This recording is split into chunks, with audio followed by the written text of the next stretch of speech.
Welcome to Let's Talk Solar. We've teamed up with Go Power, the leading manufacturer of RV solar power systems, to help bring you the right information as well as correct any misinformation about RV solar power. The great thing about this broadcast is that you will be able to ask any of these experts your own questions during the show. So let's join our host, Michelle Fontaine, as she introduces us to our panel of experts. Welcome to Let's Talk Solar 2.0.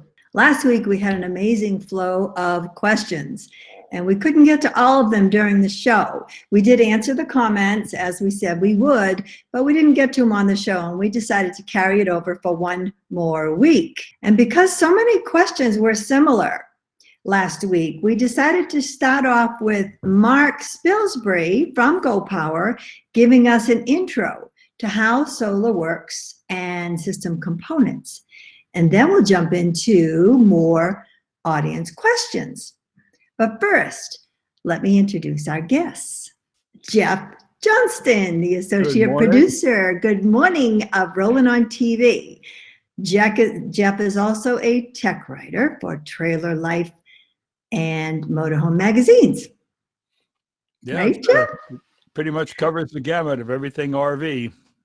And now we're going to bring up our two Go Power guests, Mark and Eva. Hello, Mark and Eva. Hi. Hi. Oh, no, I do not. Hi, Mark. How are you? I know I have such power here. Good to see you again. All right. Well, Mark, yes, great to have you back. Mark is going to be giving us that little presentation on how solar works and talking about system components. And Eva this time is actually going to go off and she's going to be handling the comments and putting out links and giving you some resources on the fly. She's going to be our on the fly comment girl. So please do leave your comments in the comment area and also share this with your friends so we can get some great activity going today on this important topic. All right, Eva, let me bring you down and let you go off and watch those comments. I'm going to let you do your presentation. Are you ready? Yeah, far away. Yeah. Right. So everybody's used to pulling up to the gas station and everyone knows how to fill up their vehicle with fuel. So just to look at this system a little bit more simply, what is a solar panel? A solar panel is a battery charger. Whenever it's in the sunlight, it's just trying to provide you with free power or free fuel from the sun, just like when you get to the gas station, except you got to pay for it when you're at the gas station. So the more solar you have, the more free fuel you can get from the sun. And just like at the gas pump, when you're filling up your gas tank, eventually the pump shuts off so you don't overcharge or overfill your gas tank. In the solar system, you need a way to do that to prevent your battery from being overcharged or overfilled. So what we need is a solar controller. So it goes from solar panel to solar controller, and that's just like the shutoff valve at your gas pump. It's really the brains of the system, though. That's kind of where you program in all different battery types and see more information that's going on. And your gas tank, everybody knows the bigger the gas tank they have, the more fuel they can carry and the further they can go. So in an RV application, you'd want to have a big battery bank, or the bigger battery bank you have, the more power you have in reserve and the longer you can stay out without running out of power or fuel. And just like in a vehicle, the bigger the engine you have, the more power you have, the faster you can go, and the further you can go. So in an RV system, the next step is we have an inverter that takes our battery power and converts that to AC household power to power your electronic devices in your RV. So that can provide power to all the outlets if it's wired that way, and then it can power your TV, all your electronics, charge your cell phones, all your kitchen devices, that kind of thing. So just to sum it up again, a solar panel, there's a bunch of different types, doesn't really matter. It's just a battery charger whenever it's light out. and it needs to have a way to shut off so it doesn't overcharge or overfill your gas tank.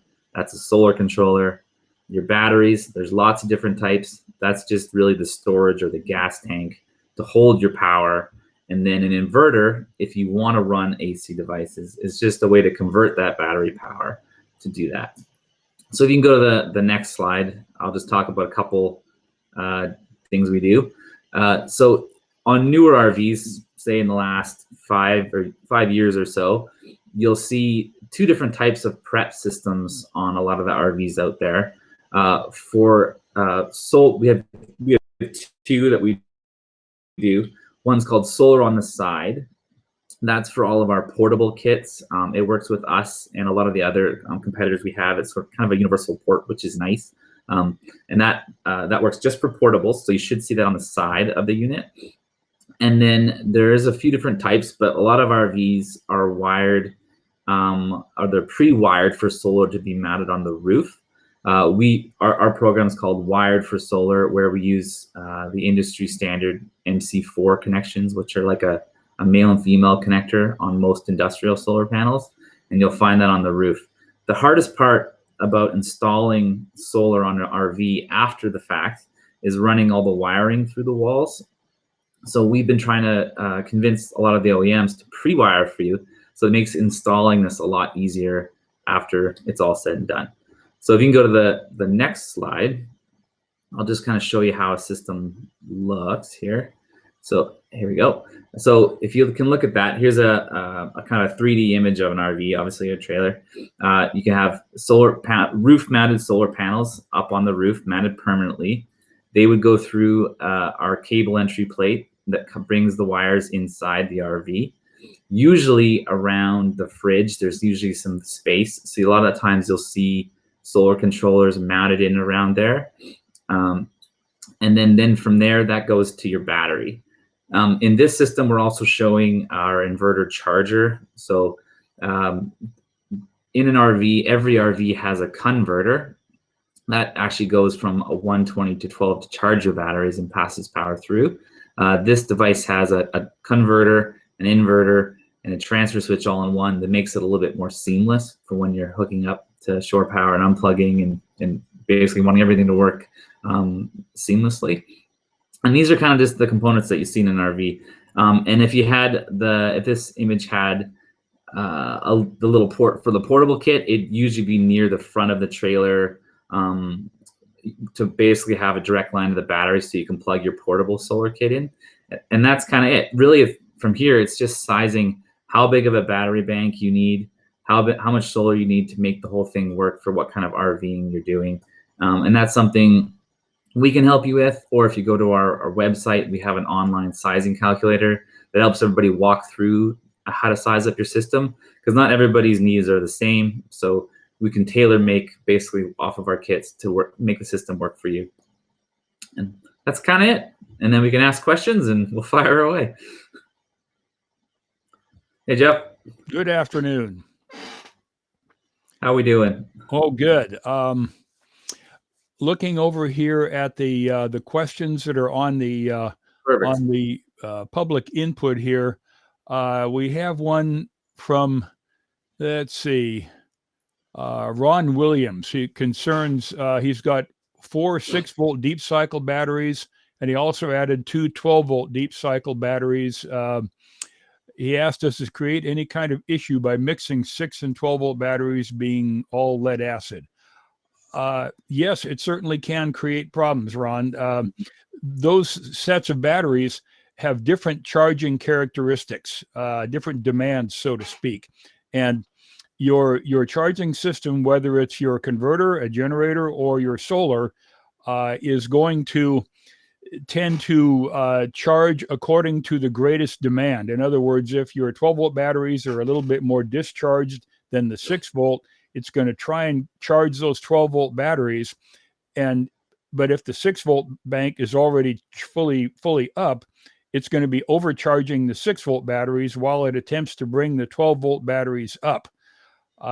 So the system may work, but in the long term, for battery durability and that sort of thing, you're really better to stick with all the same kind of battery and for the same reason, batteries that are about the same age, because if you have a really old battery and you add a new one to it, the charging system is going to keep working on that old battery, trying to bring it up.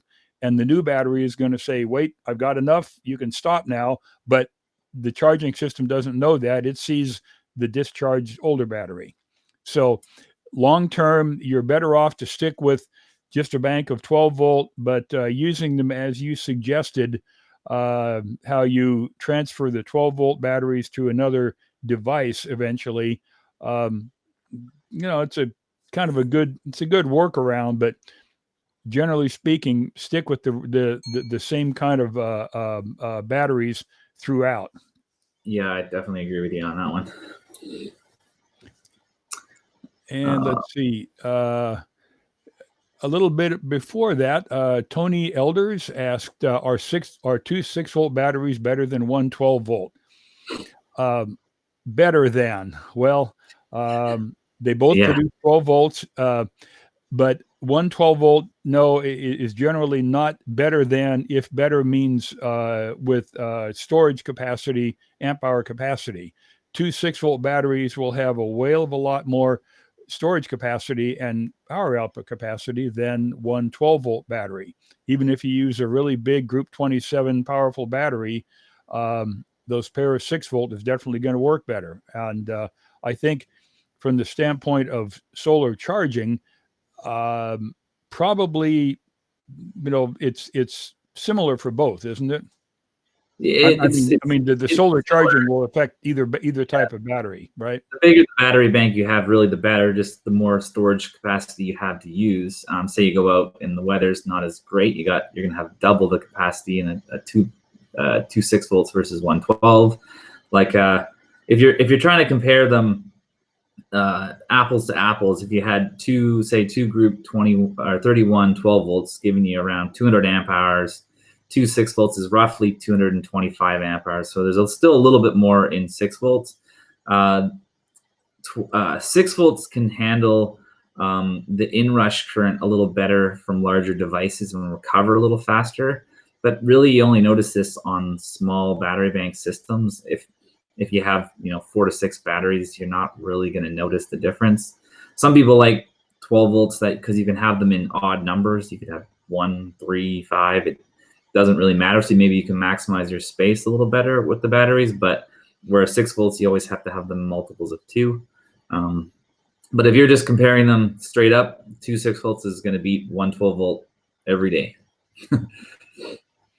Yeah, which is one of the reasons why golf carts and other devices like that use 6-volt batteries pairs as opposed to 12-volt batteries. Right. And let's see here. What else we got here? The one question here is, will some inverters work better when using lithium batteries? Is that correct? I don't think it should matter on the inverter, because the inverter is just taking that lithium power and converting it to AC power. It'll be more to do, maybe if it's an inverter charger, you want to make sure that the converter is compatible with charging lithium batteries. That's a lot of it. People looking at going to lithium on an older coach, you have to make sure you change out your standard converter to be able to charge a lithium properly, or you'll do damage to the battery. So a lot of people don't realize that when you could be spending $1,000 on a lithium battery plus, and if you don't change out your converter in your RV, you can do damage to that battery.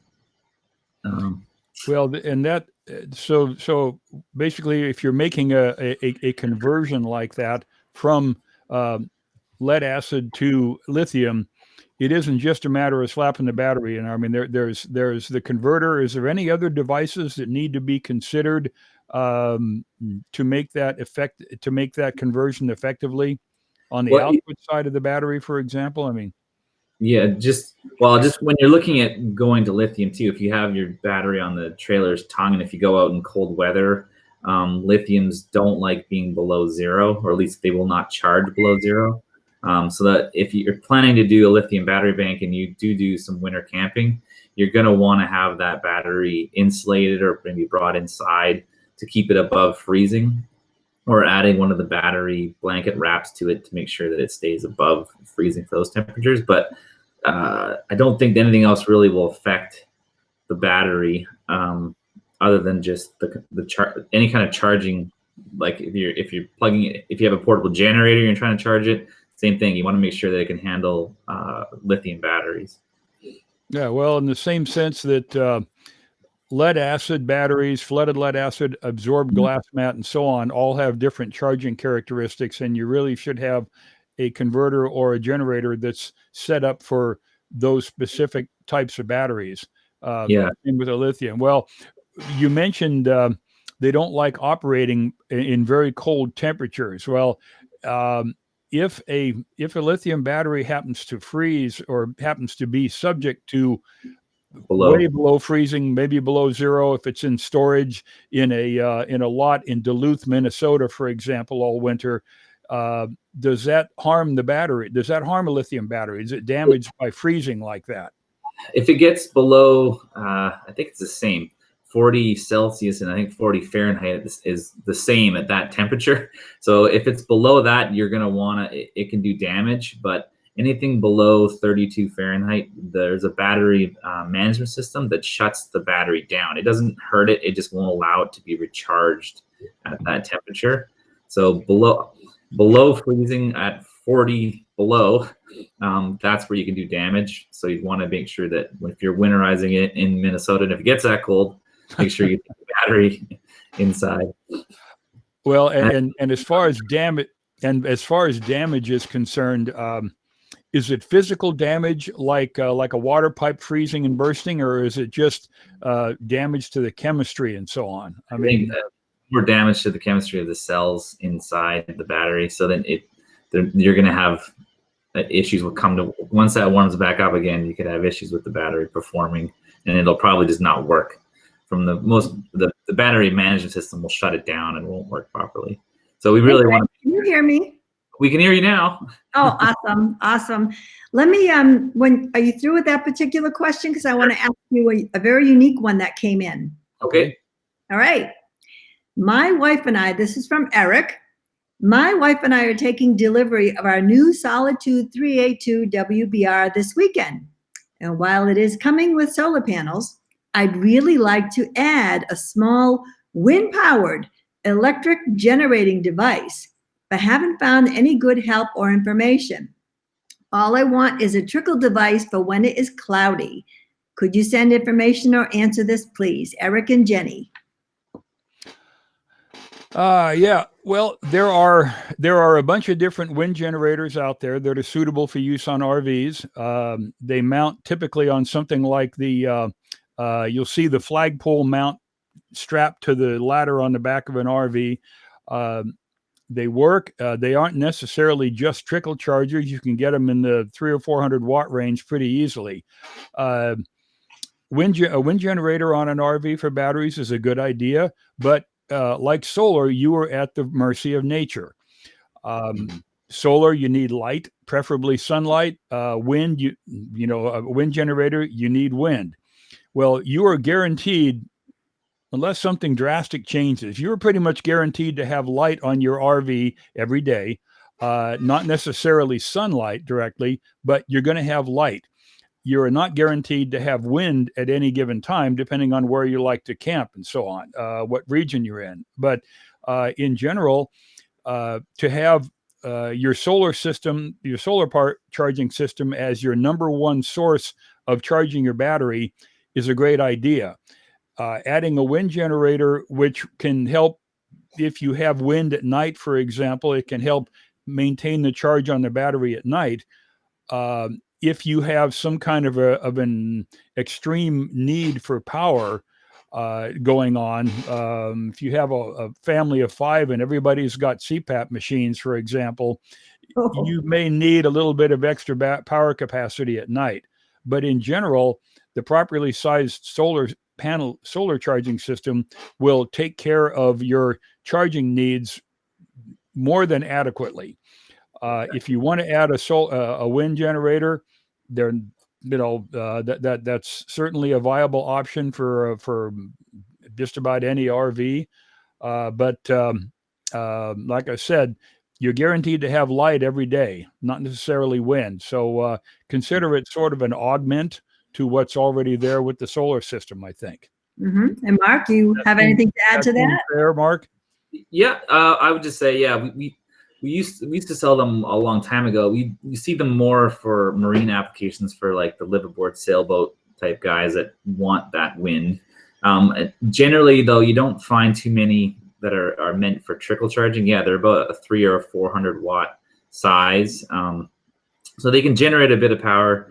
They can be a little bit noisy if it is windy, with the blade spinning. But yeah, that's what I've heard. Yeah, I haven't experienced it, but yeah. Yeah. We actually have Eric online. He just asked another question. Oh, right on. Yeah, because he's talking about his Grand Design Solitude. I think that's Grand Design Solitude.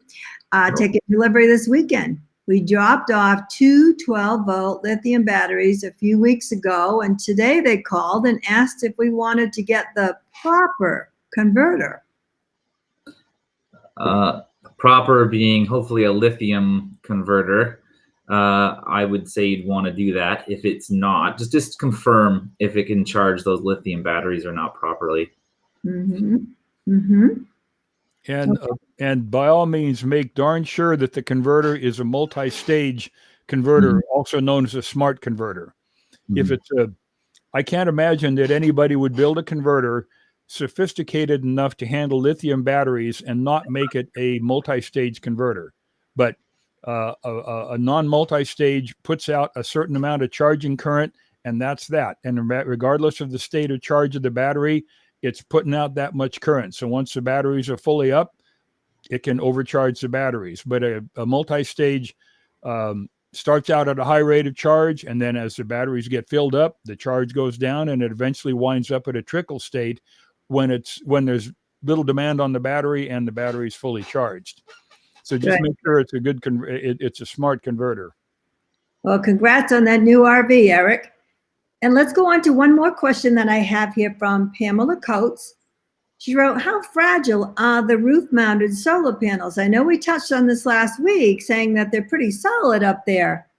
She writes, once using our GPS, we were directed to a road that had a lot of overhanging limbs. How susceptible would the solar panels be in a situation like this? Would they easily get scratched and damaged? They're pretty tough. We take them, we use them on tops of mountaintops in like the worst elements you can imagine, getting beat up by the weather. You can walk on them when they're mounted flat. I have a rep. I don't do it. I'm waiting for the day that it does break, but he'll take the panel, he'll throw it like 10, 15 feet in the air, slam down on the ground on the trade show floor, and he'll come and jump on it, and they don't break. So like they are tempered glass though. So, you know, if they do break, the whole thing is going to shatter. You know, it's very rare that they'll break. I've seen RVs that have been written off due to large hailstone damage, and the solar panels are fine. So if you're worried about the limbs hitting the panel, I'd be more worried about them breaking off like your vent fans or your vents, on top, the covers and that kind of thing. The panels are going to be fine. Yeah, the things like the refrigerator vent, just rooftop vents, the plastic cover on an air conditioner, those things are way more susceptible to limb damage than the relatively small edge profile of a solar panel. Yeah, they're pretty solid. Good.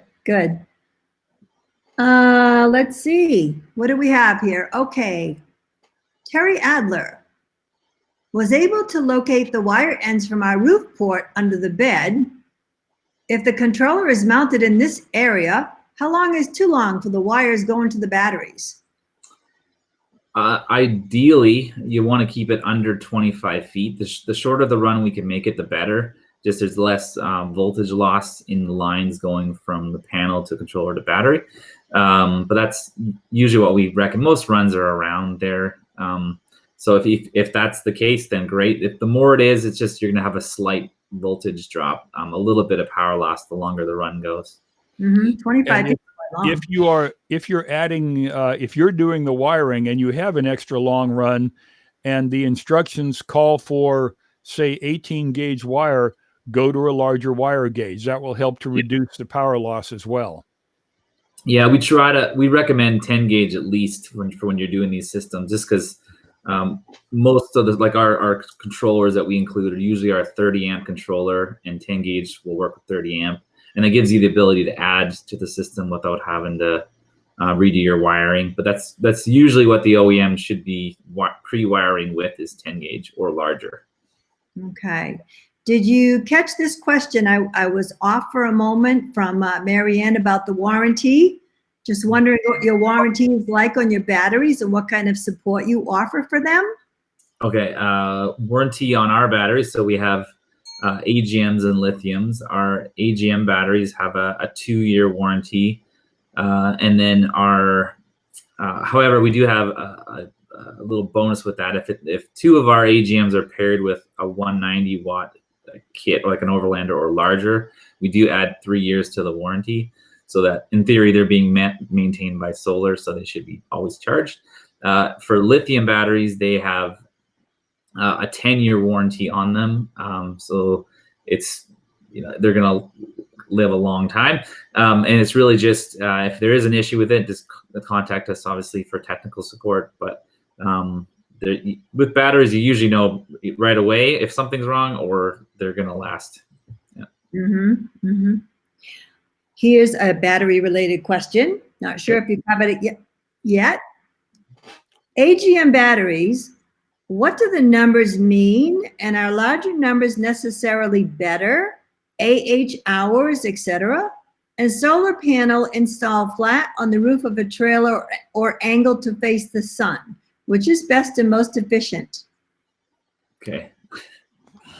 You want to start with that one? Well, as far as mounting angled to match the sun, if your trailer is a seasonal that you take to a given spot that you own or you have reserved in a campsite, and you know which way that trailer is going to be sitting most of the time that you're using it, then yeah, angle it to match the sun. But if you're going to be using your trailer in all kinds of different places and towing it and moving it, mount it flat on the roof. And that gives you the best possible option for collecting the light from a variety of different directions.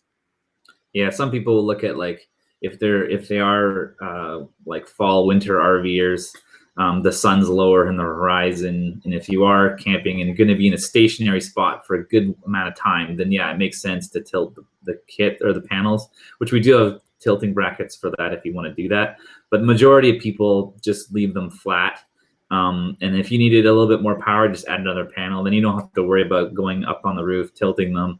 More importantly, remembering to tilt them back down when you drive away. That's the bigger thing.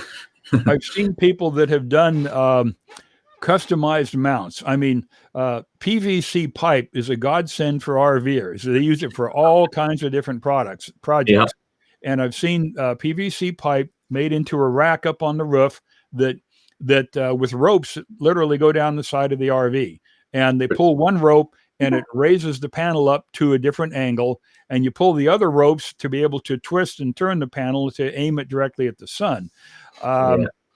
That seems it works. It'll help keep the panel aimed at the sun, but the amount of benefit you would gain from that, I don't know. The angle of the angle of the sun on the panel and as a flat as opposed to straight.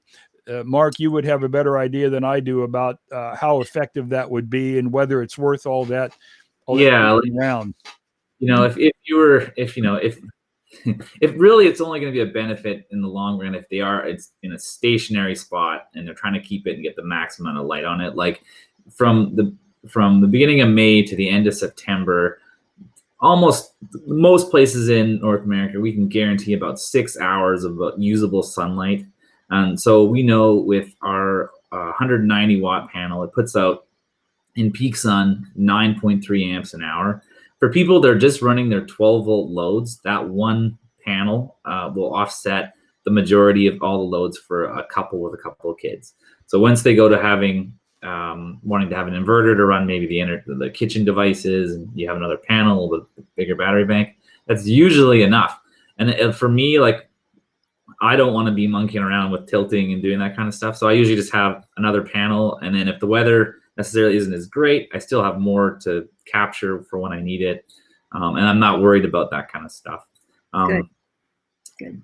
And then for the battery part of that, I think it was the amp hours. So that's so if you're looking at batteries and they have a CCA rating on them, that's a cold crank amp. So that's for starting your engine, for turning over. We want batteries that are deep cycle batteries for your house batteries, and the amount of amp hours in them, that's like the amount of gallons of fuel in your gas tank.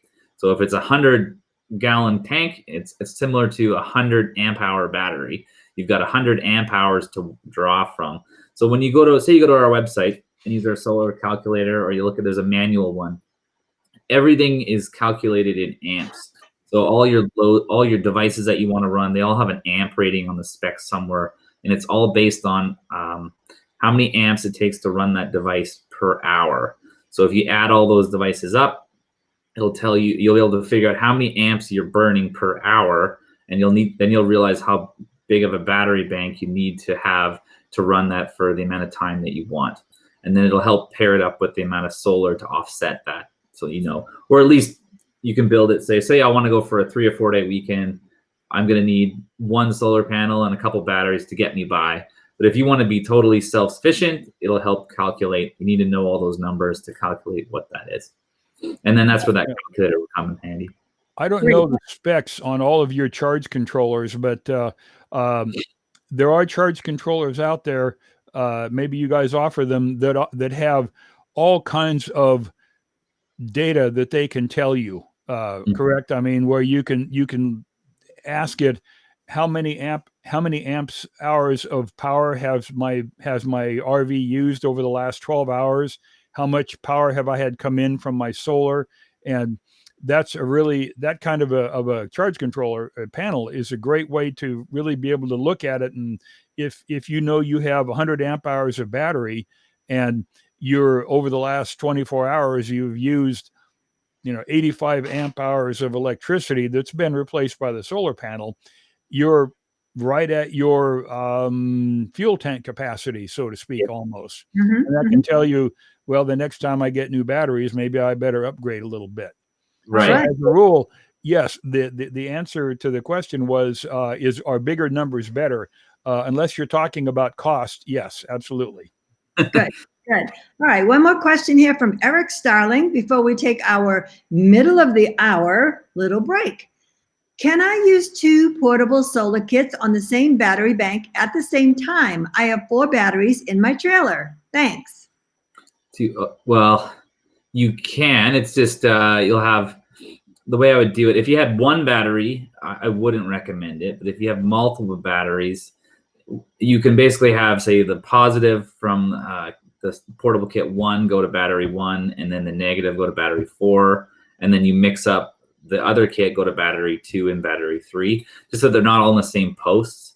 But what will happen eventually is that the one kit that is performing better than the other, when the batteries get closer to full, one will take over and the other one will drop off. So if you're looking at portable kits, sometimes it's just to go with a bigger kit versus having multiples, or pair that up with a rooftop system as well as your portable system. Great. All right. Thank you, Mark. No problem. Mute you now. And I want to tell you all, remind you about this awesome contest we've got going right now.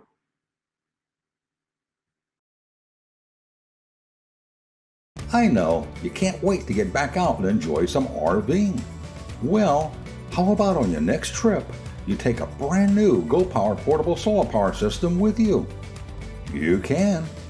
Together with our partners at GoPower, we're giving away a portable GoPower system that includes a 130-watt portable solar panel, inverter, extension cords, and more. The contest starts April 5th, and to enter, just visit our website at rollinontv.com and click on the contest link. Good afternoon. We appear to be back. We're back. We are back. I have a question myself. You can hear me, right? Yes. All right. So you know what? I just put a new Grand Design, and it's got the Furion 10 amp on the side, and we can plug in a 130 portable amp watt solar system, just like in our contest, right? Now, if I were the winner of that contest, I could plug that right into that plug. My question is, will that take care of lights, a fan, and 2 computers going at the same time? It should take care of most of that for sure. Your computers, these are just laptops, I'm assuming. So you may have to have an inverter to plug them in if you want to charge them. But it would take care of most of that during the day. Okay, good. All right, let's see what we have here. One more question about warranty. What's the warranty on the solar panels? Okay, the rigid solar panels that we have, they're warranted for 25 years. So yeah, like we were saying before, they're really durable and reliable. The nice thing about solar, there's really no moving parts, so you just got to keep it clean and they'll work great for years. So the 25 years on the rigid panels. Our flexibles have 5 years because they're made of basically a plastic material. And we always recommend that those have to be mounted down to a solid surface. I see people sometimes trying to strap them onto, not an RV, but on a bimini on a boat where they're buffeting and blowing the wind. That's not good for them. So, and they're 5 years. I think that's really it.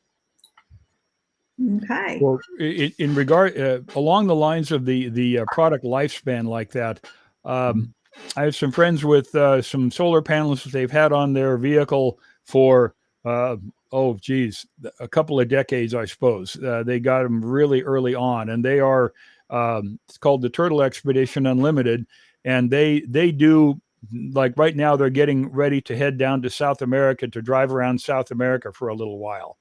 So they're pretty serious about their use, and their panels are old enough that they're kind of debating should we replace them or not. And as far as how would you say that they should test their panels to determine if they're approaching their lifespan? You know, it's like checking the cells on a battery, obviously, or the state of charge. But how can you tell when a solar panel is getting close to when you should indeed replace it?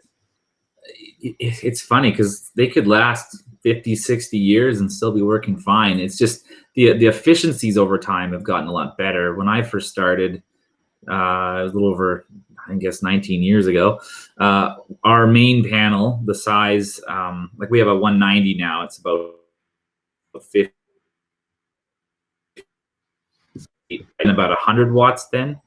So over the time, that's crept up and has almost doubled in power, but that's about how far we've gone. Really just testing the panels and seeing how they perform.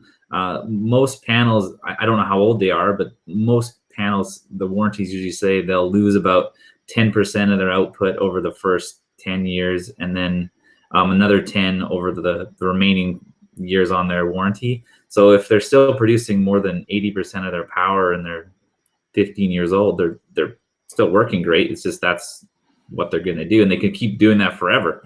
So I'd really just test it and see if, they can. Cost of solar has also come down a fair bit compared to what it used to be a long time ago. Oh yeah. So maybe they can have a bigger system in the same space and generate more power.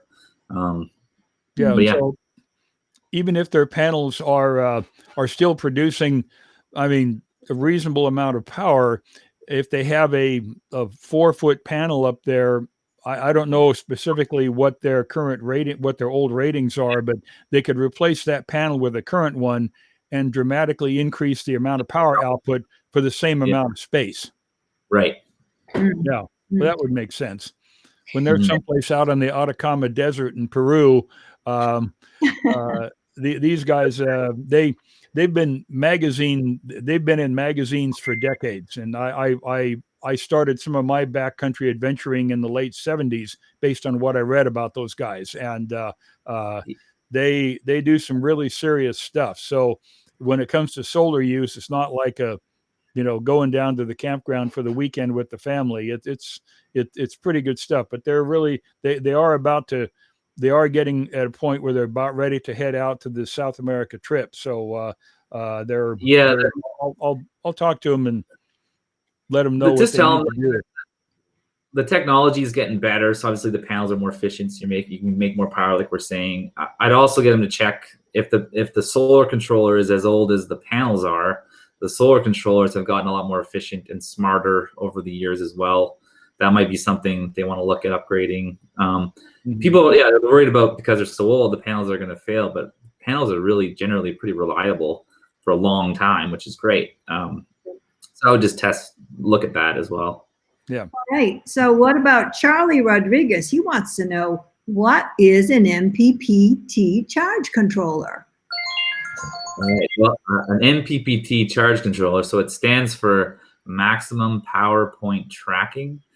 Basically, an MPPT controller allows you to connect multiple panels in series instead of parallel. So when we connect panels in parallel, that's keeping all the panels at 12 volt on the roof.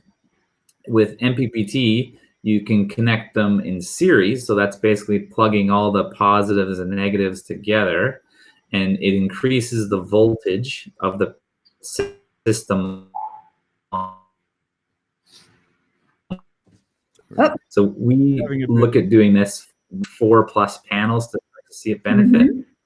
Oh, can you hear me? You just faded out a little bit. Okay. So I'm sorry. Okay. So basically, when you're hooking multiple panels together, so say you had 4, you'd roughly have 80 volts on the roof. And these MPPT controllers take that voltage and convert it at the battery back down to 12 volt. But by doing that, you can gain efficiency. And sometimes you can gain up to about 30% more power out of your system when you're using an MPPT controller. They generally cost a little bit more. On paper, it all sounds great, but what some of the negatives that can happen, if you have one panel that's shaded, it can also kind of create this black hole effect and kind of suck power from the other panels into it, and you can actually sometimes create less power than you'd like. Where with the PWM, which is the other style of controller, which stands for pulse width modulated, if one panel is shaded, it doesn't have that same effect, but it'll just generally create a little bit less power. But it's more, PWMs are what we generally include in all of our kits on the smaller scale, just because on an RV, there's lots of times when they're going to be in the shade, and you still want to be able to generate power and go. You know, that flows right into another question that I've just received, and I think we covered this last week, but the question is, when the leaves get on the solar panel, do we get a reduction in charge? Yes. So we got to keep our panels clean. Dust, like as long as you can cast a shadow, light is still getting through on it. But if you have something solid directly blocking the cells, that's going to cause the panels to drastically reduce their output. So with all of our solar controllers that are in the RV kits, which is nice, they're digital, so you can see what's going on versus a blinky light. So you can look at our controller, it'll tell you how many volts the batteries are at if you care, how many amps the panel or panels are generating up on the roof if you want to know. So if there's something blocking it, then you're going to be able to tell right there. Another nice thing people just like leaving it on is a percentage of power remaining in your battery. So that's what I leave mine on. I just like over and going, oh, okay, I've got 80% left. I'm good. I don't need. And it kind of takes that worry away, having to know where your batteries are at all the time. So that's where you can tell that as well. Is it more cost effective to get enough solar panels to do everything you could do with a generator at this point? Well, yeah, if you're wanting to run your air conditioner all the time, no, that you're going to need a generator to do that. If you want to run everything else over the lifespan of generators, because usually you have to fuel them, repair them, replace them, a solar system will be less expensive over the cost of it over the lifetime of your RV. But yeah, if you're an RVer that wants to go out, in Texas in the middle of summer, you're going to need a generator to power that AC. There's no way around that yet, unfortunately. Right. Well, Jeff? you can power the AC, but not very long. Right. So when you're out there in Texas, you're going to want from 9 a.m. until midnight. But if you're out in like out in California, Oregon, Washington, up our way, we don't need it all the time. The weather's great during the day, and it kind of cools off a bit at night, so you don't need that AC power. And a lot of places, some people just have their fans going, one on intake and one on exhaust to get some airflow going. But really, in an RV, we can power everything else. So all your kitchen loads, your entertainment loads, your fridge, all that stuff, and be able to run off solar and inverter power and battery power. So that flows right into a question from Mark. If we want enough panels not you, Mark, to allow dry camping, including use of HVAC and heat, how many panels would we need? It'll be a depends factor. That's like how long is a piece of string? Yeah. Yeah. So what I'd recommend doing is just, because every RVer is different and the amount of time you want to run things is different. So you go to our website, look at our online calculator, and put in the what you'd like to do, and it will tell you how many panels you're going to need or how big of a system you're going to need to run it, and then try to pair that up with. But yeah, anything with heating and cooling, because they're on for long periods of time and they draw a lot of power, so you're going to need definitely some panels up there. We do make, for example, a lot of the RVs have come out with residential refrigerators. So we do a 4-panel and a 6-panel kit for people that want to go dry camping with a big residential fridge, and then power all the other stuff as well. Mm-hmm.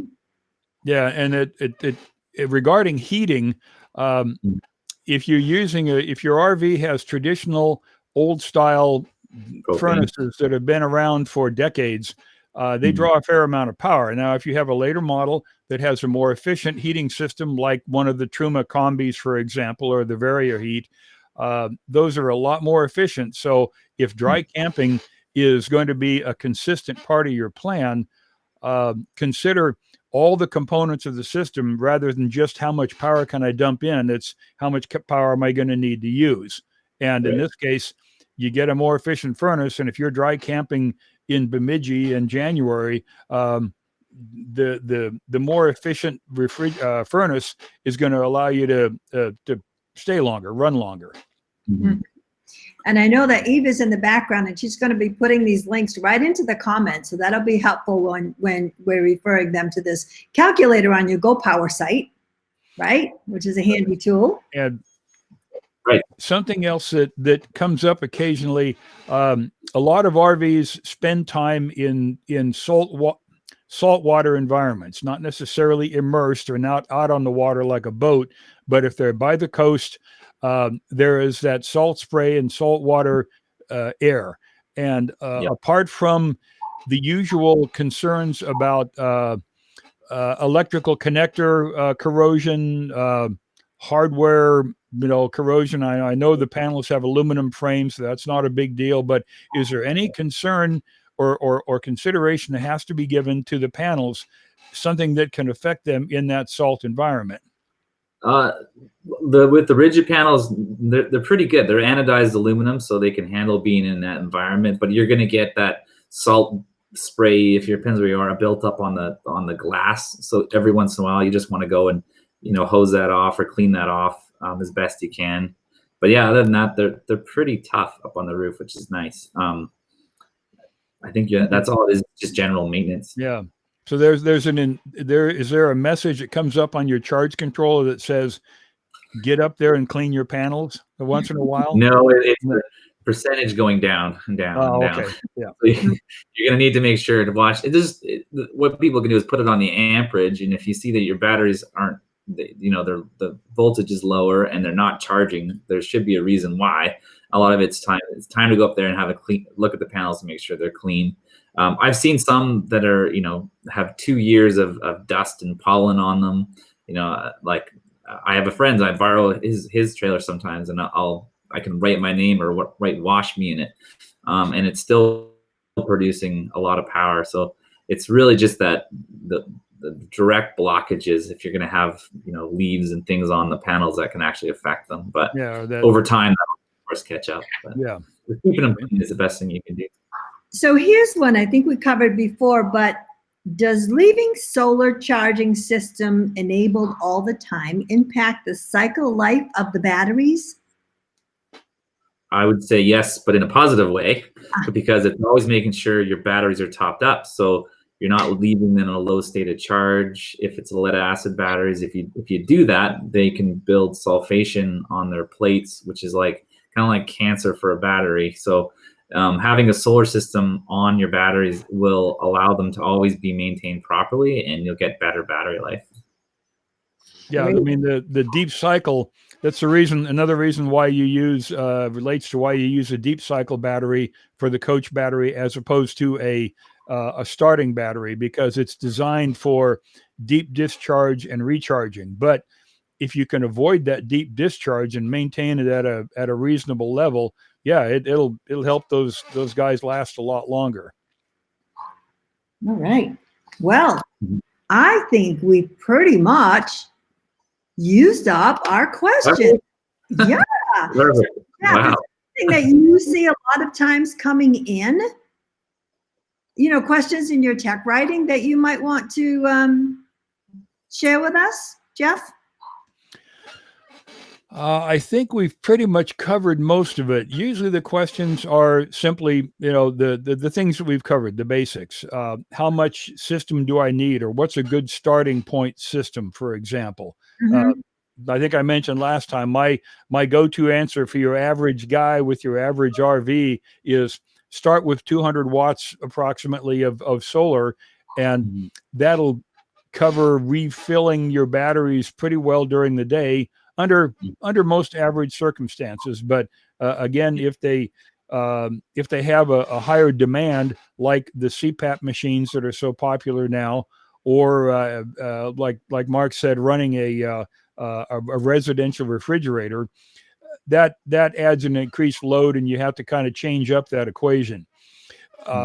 We are seeing a lot of 12-volt compressor type refrigerators now that are being offered by the suppliers in the RV industry, like Thetford, for example. And those refrigerators are designed just like a home refrigerator with a compressor system. They're not absorption. They don't work on gas. They don't need to be leveled as precisely as an absorption refrigerator, but they do run on 12 volts. And because they're designed for RVs right from the start, they are designed to be as efficient as possible right from the get-go. So it's not like trying to run a residential refrigerator on an inverter, but it is still a constant 12-volt load that is going to draw the batteries down all the time, as opposed to something like a furnace or a television that's on for a certain amount of time. So for your basic off-the-lot RV that has your usual RV components for your average family style outing, a couple hundred watts is a good place to start. But when you start adding loads to it, that's when you need to start thinking about throwing a little more on there, putting the couple hundred watts in the roof, maybe get that portable kit to plug in the side there if you need to. Yeah, okay, now Eva just reminded me to tell you that contest we've got running right now for a couple more weeks, which you can access on rollinontv.com, and please do if you have not entered, comes with the 700-watt inverter. So that's pretty cool. So you got the solar panels, the portable solar panels, the 700-watt inverter, and the extension cord. I mean, it's all ready. You just plug that thing in. So if you have not entered that contest, please go over to rollinontv.com and sign up for it, enter it.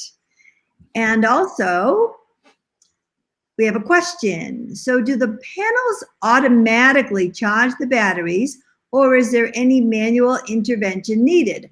How often do they charge at each level per month? So it's just initially when you're setting it up, you need to have that solar controller, like I mentioned. That's sort of the brains.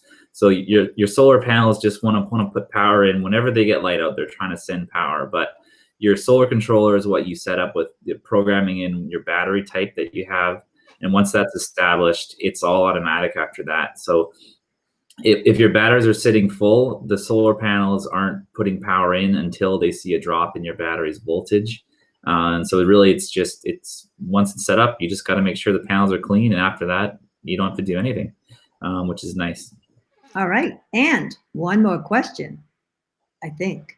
Can people buy directly from Go Power? There's definitely, if you go to our website, we have a dealer locator where you can find all of our dealers across North America or in the RV space. But there's resellers on the web as well you can go to. Mm-hmm. And then I was going to say, go ahead. Well, regarding your comment about user input and is there anything manually they have to do, just for the sake of clarity, and this may be a dumb question or comment, but I presume that all of your charge controllers are all what would be called smart chargers, multi-stage, that either deliver a lot or little power depending on what's needed. Yes, they're all either PWM or MPPT, but PWM, they're a smart charger as well. They go through multi-stage charging.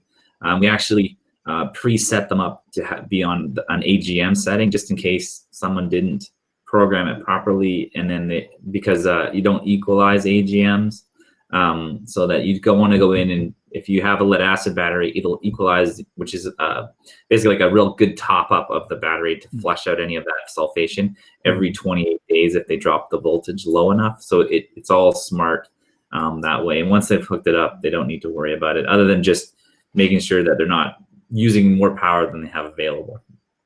I was going to say just one thing too. When people look at these solar systems, it's granted there's solar, there's batteries, there's inverters, lots of different components. And when they go to get to purchase this, it can be a little bit more expensive than looking at a generator. But what you have available now in the United States, there's a 30% rebate program you can get back when you do your taxes. So you can save up to 30% of the cost, which includes labor, all of that, when you go to do it. So a lot of dealers don't necessarily know that. So it's just something I always try to pass on when I can. And why not save money where you can? I'm really glad you said that, Mark, because that came across my radar and I went, oh my goodness, that's a great tip. But I don't think it was mentioned last week. So I'm glad you brought that up. Well, we are at the top of the hour. So I want to thank our experts, Mark and Eva in the background there, and of course our expert Jeff on the RV side. And this recording will of course be available on our website and Facebook feed. And thank you very much from Go Power for being part of this panel. For having me, yeah, no problem. We really appreciate it. And we'll say goodbye now and have a great afternoon. All right. See you later. Thanks. Thank you, Mark.